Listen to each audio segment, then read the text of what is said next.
Assalamualaikum warahmatullahi wabarakatuh. Sobat Dunia Azab Islami. Tak semua rezeki itu berkah. Ada yang datang deras tapi membawa gelap. Ada yang tampak manis di luar, namun busuk di dalam. Dan ada pula yang membuat seseorang terlihat sukses, padahal ia sedang digiring menuju jurang kehancuran.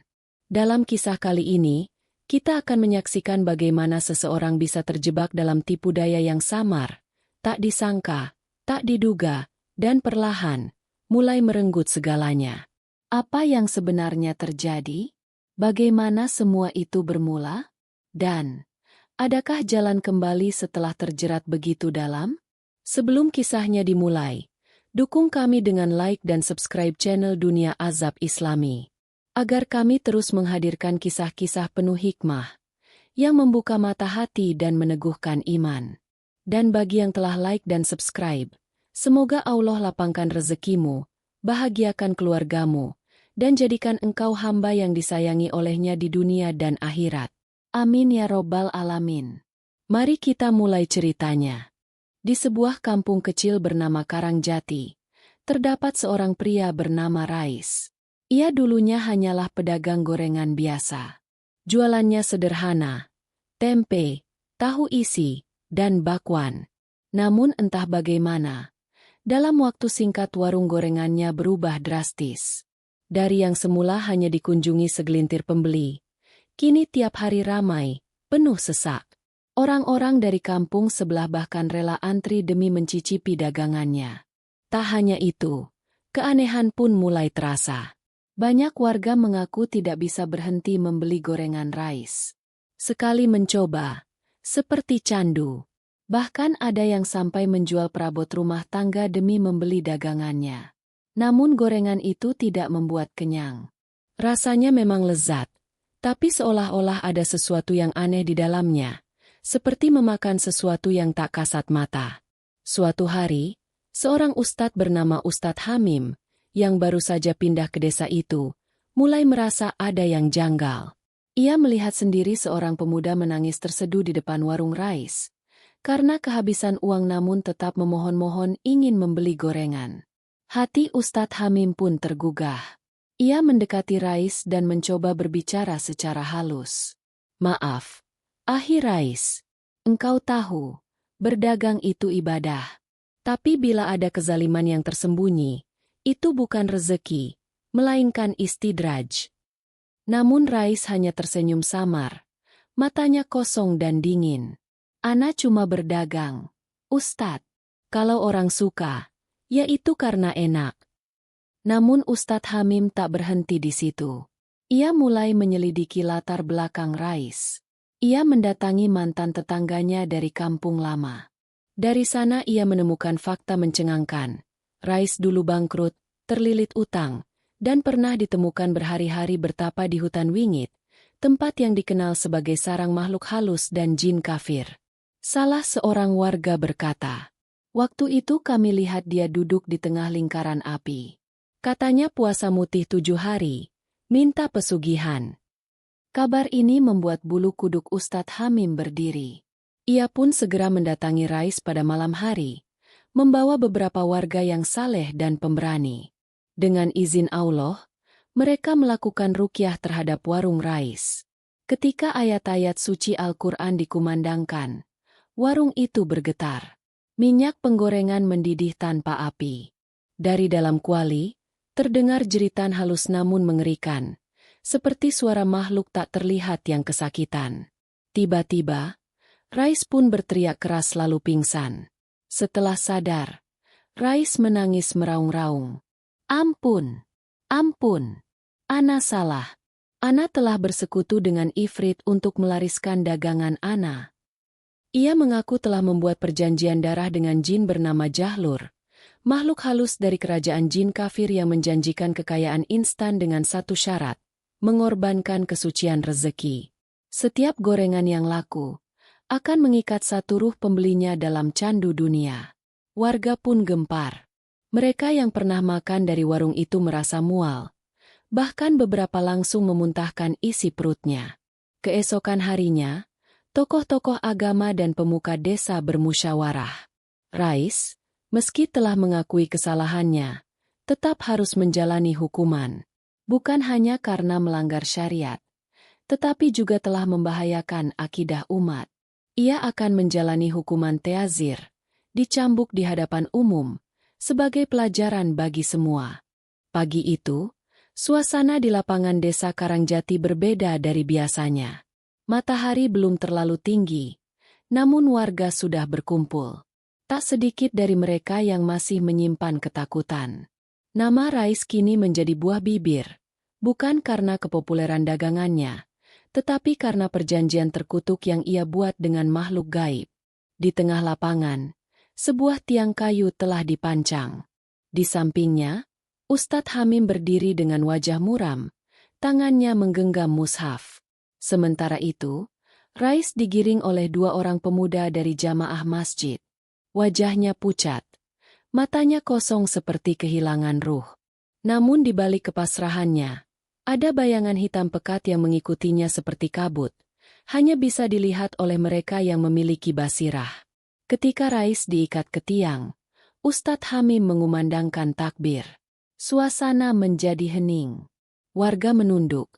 Sebagiannya menangis karena dulu mereka pun sempat terlena dalam kenikmatan semu dari gorengan haram itu. Bismillah, ujar Ustadz Hamim, seraya menyerahkan cambuk kepada seorang ikhwan yang ditugaskan sebagai algojo. Cambukan pertama mendarat di punggung Rais. Allahu Akbar. Jeritannya menggema. Tapi bukan hanya suaranya yang terdengar. Dari kejauhan, terdengar lolongan panjang. Seperti suara hewan yang tidak berasal dari dunia ini. Cambukan kedua, ketiga, keempat, terus mendarat. Tubuh Rais menggigil.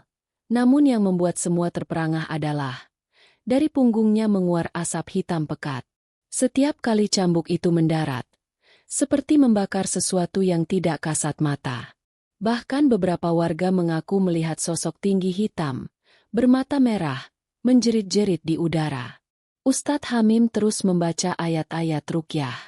Cambuk menjadi alat penyucian, bukan hanya atas tubuh Rais, tetapi juga atas ikatan gaib yang ia buat. Saat cambukan ke-21, tiba-tiba langit mendung. Petir menyambar pohon besar di pinggir lapangan, membuat semua orang tersentak. Rais tak sadarkan diri, tubuhnya gemetar hebat. Dari mulutnya keluar busa, lalu ia memuntahkan sesuatu, seperti gumpalan minyak hitam, bercampur darah, dan potongan rambut. Seorang ibu menjerit.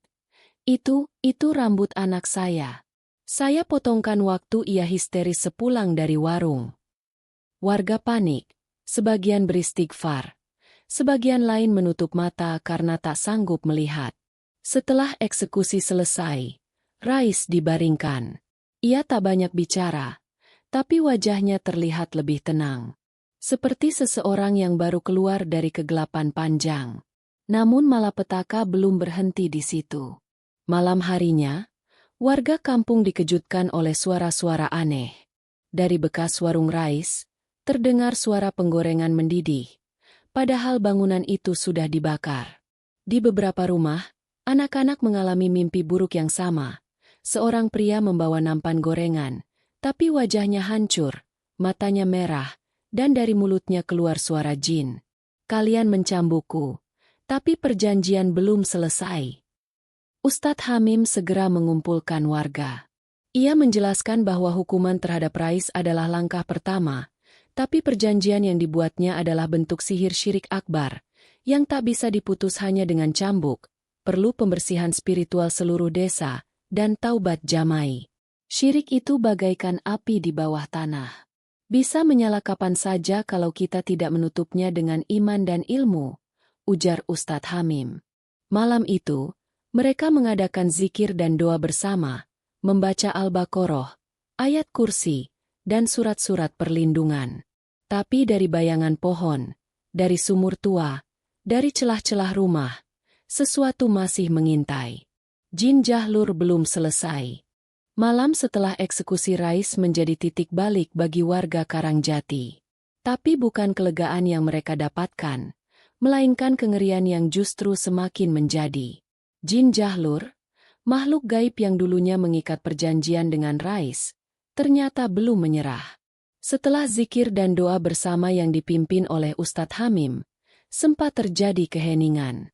Namun menjelang tengah malam, suara aneh terdengar dari berbagai sudut desa.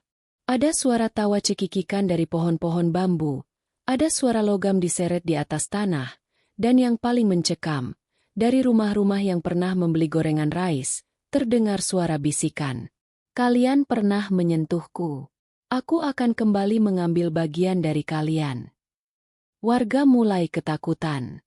Beberapa anak kecil mengalami kejang saat tidur. Ada pula seorang remaja yang tiba-tiba kerasukan dan meracau dalam bahasa yang tidak dimengerti. Dari mulutnya keluar kata-kata, "Bakar, bakar, semua kalian harus dibakar seperti dia membakar perjanjianku." Ustadz Hamim menyadari bahwa jin tersebut tidak hanya menyerang secara fisik, tetapi secara batin. Gangguan masif ini adalah bentuk pembalasan, karena perjanjian yang dibuat Rais telah dilanggar secara sepihak melalui eksekusi.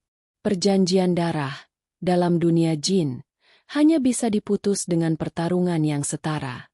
Maka, Ustadz Hamim bersama para tokoh agama desa memutuskan untuk melakukan ruqyah kubro.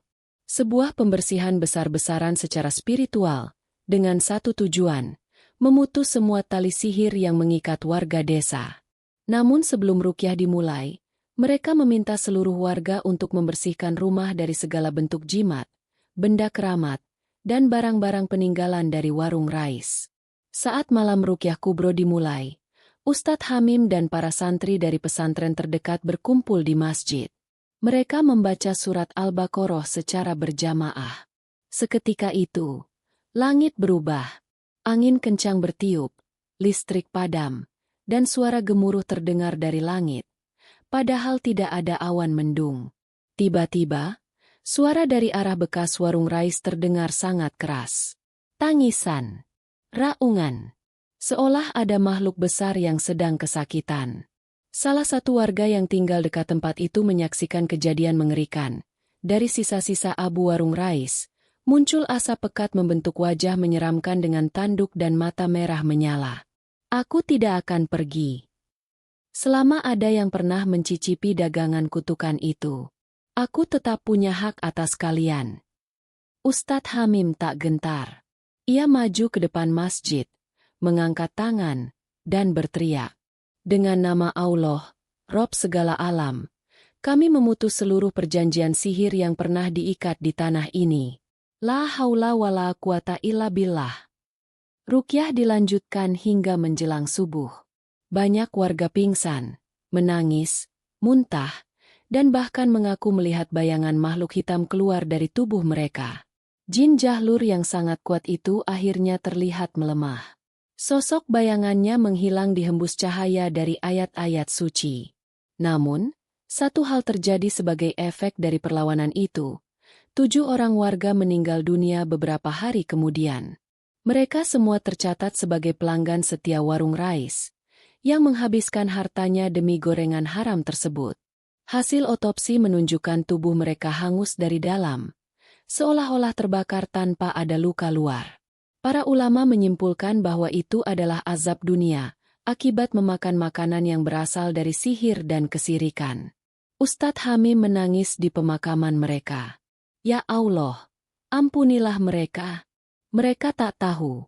Jadikan ini pelajaran bagi kami semua. Sejak saat itu, Karangjati sunyi. Banyak warga pindah. Banyak rumah kosong. Tapi sebagian yang bertahan, justru mulai berubah. Mereka menjadi lebih giat belajar agama. Anak-anak mulai menghafal Al-Quran. Masjid tak pernah sepi. Karena mereka tahu, bila hati kosong dari iman, jin akan mudah masuk. Hari-hari berlalu di Karangjati dengan penuh kehati-hatian. Warga tak lagi sembarangan mengonsumsi makanan tanpa doa. Tak lagi menggantungkan rezeki pada keberuntungan atau jimat. Tapi di tengah semua itu, Rais, sang pelaku utama, justru memilih jalan yang berbeda. Ia tak pergi meninggalkan desa. Setelah dieksekusi dan melewati malam penuh ruqyah, Rais mengalami banyak mimpi yang membuatnya menggigil ketakutan. Dalam mimpinya, ia melihat dirinya dibakar dalam kuali besar. Di sekelilingnya, jin-jin tertawa, menggoreng tubuhnya dengan minyak yang sama seperti yang dulu ia gunakan. Lalu dari kejauhan, datang cahaya terang, menyinari wajahnya yang hangus, dan terdengar suara. Kembali kepadaku sebelum ajalmu tiba. Karena bila engkau mati dalam syirik, neraka menantimu. Rais pun memutuskan untuk benar-benar bertaubat. Ia datang ke masjid dengan tubuh lemah, wajah kusut, dan menangis terseduh-seduh di hadapan Ustadz Hamim. Ustadz, ajari saya kembali kepada Allah. Saya tak ingin mati dalam kesirikan. Saya ingin bersih. Ustadz Hamim memeluknya, meski sebagian warga masih takut dan memandang sinis. Rais mulai mengikuti kajian, sholat berjamaah, bahkan aktif membantu membangun madrasah kecil. Namun satu tekad yang paling dalam ia simpan rapat-rapat. Ia ingin kembali ke hutan wingit, tempat perjanjiannya dulu dimulai, dan memutus segala simpul sihir yang pernah ia buat di sana.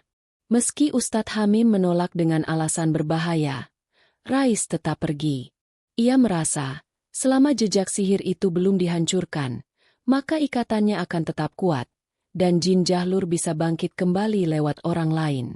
Dengan membawa mushaf, sebotol air ruqyah, dan niat yang tulus, Rais masuk ke hutan itu pada malam Jumat. Hutan wingit bukan tempat biasa. Pepohonannya tinggi, sunyi, dan berlumut. Udara di dalamnya dingin, walau tak ada angin.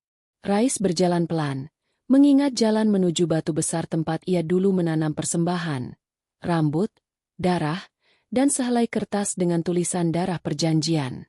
Sesampainya di sana, ia mulai membaca Al-Baqarah. Allahu la ilaha illa huwa, Al-Hayyul Qayyum. Dari balik bayang-bayang, terdengar suara geraman. Jin jahlur muncul dalam wujud kabut hitam pekat, menjulang seperti asap, dengan mata menyala merah. Kali ini tidak seperti sebelumnya. Ia tampak lemah, terpecah-pecah bentuknya, namun tetap penuh amarah. Kau ingkar. Kau milikku, Rais. Jangan kira bacaan itu bisa menyelamatkanmu. Rais tak menjawab. Ia hanya menangis, terus membaca ayat demi ayat, menaburkan air ruqyah ke batu itu. Sosok jahlur melolong keras, seolah-olah terbakar. Hutan bergetar. Daun-daun gugur. Kabut semakin tebal. Namun Rais tak goyah. Ia sujud, menangis dalam doa panjang. Ya Allah, aku kotor, tapi aku kembali. Aku tak ingin jin ini mengikat siapapun lagi di kampungku. Putuskanlah, ya Rob. Tiba-tiba, dari langit terbuka cahaya seperti kilat, menyambar batu itu. Suara ledakan terdengar, dan sosok jahlur menghilang dalam jerit panjang yang seolah berasal dari dasar neraka. Pagi harinya, warga menemukan Rais pingsan di gerbang hutan. Tubuhnya penuh luka tapi wajahnya damai. Setelah sadar, Rais berkata lemah, Sudah selesai. Dia tak akan kembali. Dan memang, sejak hari itu, hutan wingit menjadi kosong. Tak ada lagi suara, tak ada aura gelap. Bahkan beberapa tahun kemudian, pepohonannya mati, dan hutan itu berubah menjadi tanah lapang tak berpenghuni. Setelah peristiwa di hutan wingit, Desa Karangjati perlahan-lahan kembali tenang. Tak ada lagi suara lolongan tengah malam, tak ada lagi mimpi buruk, dan tak ada lagi anak-anak yang kesurupan saat azan berkumandang. Warga bisa tidur nyenyak tanpa rasa takut akan gangguan dari dunia yang tak kasat mata. Rais, yang dulunya menjadi pusat kengerian, kini justru menjadi pelajaran hidup yang nyata bagi seluruh penduduk. Ia tak ingin disebut guru, ustadz, apalagi tokoh. Ia hanya menyebut dirinya bekas hamba setan yang diselamatkan oleh cahaya Al-Quran. Setiap hari Jumat, Rais duduk di pelataran masjid, berbagi kisah kepada anak-anak muda. Jangan pernah berharap kaya dengan cara yang batil, katanya. Karena rezeki yang cepat dari jin, dibayar mahal di akhirat. Sementara itu, Ustadz Hamim dan para tokoh agama desa menjadikan kisah ini sebagai bahan pelajaran tetap di madrasah. Anak-anak dididik sejak kecil tentang bahaya syirik, sihir, dan perjanjian dengan jin. Mereka diajarkan untuk senantiasa membaca doa perlindungan, menjaga sholat, dan menjadikan Al-Quran sebagai pelindung sejati. Bekas warung Rais kini berubah menjadi rumah tahfidz. Tempat itu dulunya penuh asap dan bau gorengan. Kini dipenuhi suara anak-anak membaca ayat-ayat Allah. Sebagian warga sempat merasa aneh. Tempat yang dulu menjadi sarang sihir, kini justru menjadi ladang cahaya.